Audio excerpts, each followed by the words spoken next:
মা, স্কুলের তো পরীক্ষা শেষ হয়ে গেছে, আর ছুটিও পড়ে গেছে। আবার স্কুল খুলে গেলে সেই পড়ায় ব্যস্ত হয়ে যাব। চলো না কোথাও ঘুরে আসি। বাবাকে বলো কোথাও ঘুরতে যাব আমরা। ঠিক বলেছিস, কিন্তু কোথায় যাওয়া যায় বলতো? কোথায় যাই, কোথায় যাই?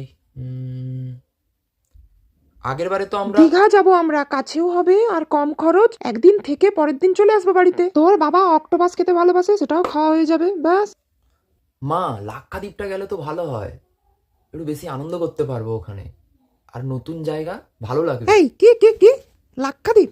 রেজাল্টটা না যদি ঠিকঠাক করেছিস না এবারে, আমি নিজের হাতে ব্যাখ্যাদ্বীপ করব, মনে থাকে যেন। সারা বছর তোর পিছনে এত টাকা খরচ করেছি, টিউশন থেকে শুরু করে সমস্ত যা কিছু চেয়েছিস সব কিছু দিয়েছি। বাবা দিন রাত এক করে মাথার ঘাম পায়ে ফেলে সে কাজ করছে, আর এখানে তুই লাক্ষাদ্বীপ? তোর দাঁড়া। থাক মা, আমার আর কোথাও ঘুরতে যাওয়ার ইচ্ছে হচ্ছে না। এ বাবু, আমরা কি খারাপের জন্য বলি? আমরা ভালোর জন্যই তো বলি। তোর পড়াশোনা বেশি করলে তোর ভাগ কেউ নিবে বল? কেউ নিবে না, না।